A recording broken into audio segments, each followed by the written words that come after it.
Part 6, Chapter 14 of Anna Karenina by Leo Tolstoy, translated by Nathan Haskell Doyle. This LibriVox is in the public domain. Read by Marianne Spiegel. About 10 o'clock the next morning, after inspecting the farm, Levin knocked at the door of the room in which Vasenka had spent the night. "Entrez!" cried Veslovsky. "Excuse me, but I am just finishing my ablutions," he added, with a smile, standing before Levin in his bare skin. "Do not let me disturb you," said Levin, and he sat down by the window. "Did you sleep well?" "Like the dead. Is it a good day for hunting?" "What do you drink, tea or coffee?"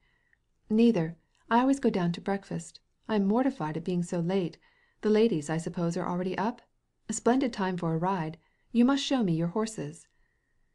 After walking around the garden, examining the stable, and performing a few gymnastic exercises together on the parallel bars, Levin and his guest returned to the house and went into the drawing room. "We had splendid sport, and got so many new impressions," said Veslovsky, approaching Kitty, who was sitting near the samovar. "What a pity that ladies are deprived of this pleasure." "Well, of course he must have something to say to the lady of the house," thought Levin. Again he detected something peculiar in the smile and the triumphant air with which his guest behaved toward Kitty. The princess, who was sitting on the other side of the table, with Marya Vasyevna and Stepan Arkadyevitch, called Levin to her and began to broach her idea that they should go to Moscow for Kitty's confinement, and explain to him how the room should be prepared for her. Just as all the preparations for his wedding had seemed distasteful to Levin because they were so insignificant in comparison with the majesty of the event itself, so now even more humiliating were all the preparations for the approaching confinement, the time of which they were reckoning up on their fingers. He tried to shut his ears to all the talk about the various kinds of swaddling clothes for the unborn infant. He did his best to shut his eyes to all the mysterious and numberless bands and triangular pieces of linen to which Dolly seemed to attribute special importance, and the like. The event of the birth of a son, for he was firmly persuaded that it would be a son, seemed to him so extraordinary that he could not believe in its possibility. And while on the one hand it promised him a happiness too enormous and therefore incredible, on the other hand it seemed to him too mysterious to admit of trying to imagine what it meant, and consequently all this preparation as if something commonplace, for something in the hands of men, seemed to him revolting and humiliating. The princess did not understand his feelings, and she attributed his unwillingness to think and talk about this to indifference and carelessness, and so she gave him no peace. She had just been charging Stepan Arkadyevitch to look up a suite of rooms, and now she called Levin to her. "Do as you think best, princess. I understand nothing about the matter," said he. "But it must be decided just when you will go to Moscow." "Truly, I don't know. What I know is that millions of children are born away from Moscow, and doctors, and all that." "Yes, but in this case—" "Let Kitty do as she pleases about it." "It is impossible to speak with Kitty about it. Do you want me to frighten her? Only this spring Natalie Golitsyn died in consequence of an unskilled au coeur." "I shall do as you wish," repeated Levin angrily. The princess began to say something more to him, but he was not listening. Though his conversation with the princess upset him, he was not angered by what she said, but by what he saw at the samovar. "No, that can't go on," thought he, as he from time to time glanced over at Vasenka, who was bending down to Kitty with a flattering smile and making some remark to her, and he noticed his wife's disturbed and blushing face. There was something improper in Veslovsky's attitude, his smile, his eyes. So, too, Kitty's action and appearance seemed to him unbecoming, and again the light flashed in his eyes, and again, as happened 2 days before, he felt him suddenly, without the least warning, precipitated from the height of happiness, contentment, and dignity into the abyss of despair, hatred, and confusion. Again they seemed to him, each and all, his enemies. "Do just as you please, princess," he said again, turning round. "Heavy is the cap of Monokma," said Stepan Arkadyevitch in jest, referring evidently, not to Levin's conversation with the princess, but to the cause of Levin's agitated face, which he had noticed. "How late you are, Dolly!" All rose to greet Darya Alexandrovna. Vasenka also arose, but only for a moment, and with the lack of politeness characteristic of up-to-date young men toward ladies, scarcely bowing, he resumed his conversation with some humorous remarks. "Masha has been wearing me all out," said Dolly.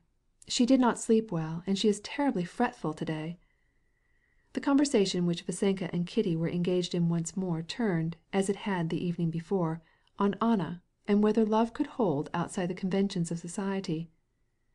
This conversation was disagreeable to Kitty, and it agitated her, not only by reason of the topic and the tone in which it was carried on, but still more because she was already conscious of the effect it would have on her husband. But she was too simple and innocent to understand how to put an end to it, or even to hide the signs of agitation which this man's too pronounced attentions produced in her. Whatever she did, she knew perfectly well would be remarked by her husband, and would be absolutely misinterpreted. And indeed, when she asked Dolly what was the matter with Masha, and Vasenka, waiting till this new subject of conversation, which was a bore to him, should be finished, stared with an indifferent look at Dolly, this question struck Levin as an unnatural and obnoxious kind of slyness. "Well, are we going after mushrooms today?" asked Dolly. "Oh yes, do let us go. I should like to get some," said Kitty, and she blushed. For mere politeness' sake she wanted to ask Vasenka if he would go with them, but she did not do so. "Where are you going, Kostya?" she asked with a guilty air, as her husband, with deliberate steps, went by her on his way out of the room. This guilty confusion confirmed all his suspicions. "A machinist came while I was away. I have not had a chance to see him yet," he answered, without looking at her. He had gone downstairs, but had not yet left his library, before he heard Kitty's well-known footsteps imprudently hurrying after him. "What is it? We are busy," he said curtly. "Excuse me," said Kitty, addressing the German machinist. "I wish to say a few words to my husband." The machinist was about to leave, but Levin stopped him. "Don't disturb yourself." "I don't want to lose the 3 o'clock train," remarked the German. Without answering him, Levin went out into the corridor with his wife. "Well, what is it you wish to say to me?" he asked in French. He did not look at her face, and did not want to see how it quivered and what a look of pathetic humiliation was in her eyes. I wanted to say that it is impossible to live so. It is torture," murmured she. "There is some one there at the cupboard," he replied angrily. "Don't make a scene."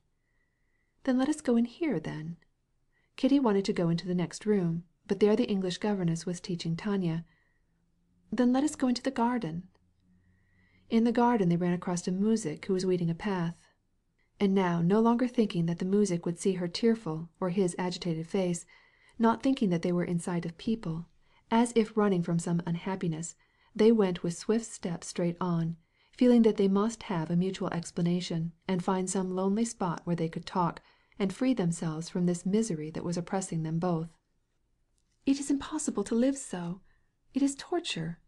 I suffer. You suffer. Why is it?" she said, when at last they reached a bench standing by itself in the corner of the linden alley. "But tell me one thing. Was not his manner indecent, improper, horribly insulting?" he asked, standing in front of her in the same position, with his fist doubled up on his chest, in which he had stood before her 2 days before. "It was," said she in a trembling voice. "But, Kostya, can't you see that I am not to blame? All this morning I have been trying to act so that... But oh, these men! Why did he come? How happy we were!" she said, choking with the sobs that shook her whole body. The gardener saw with surprise that, though nothing was chasing them, and there was nothing to run away from, and there was nothing especially attractive about the bench before which they had been sitting, yet still they went past him back to the house with peaceful, shining faces. End of chapter 14.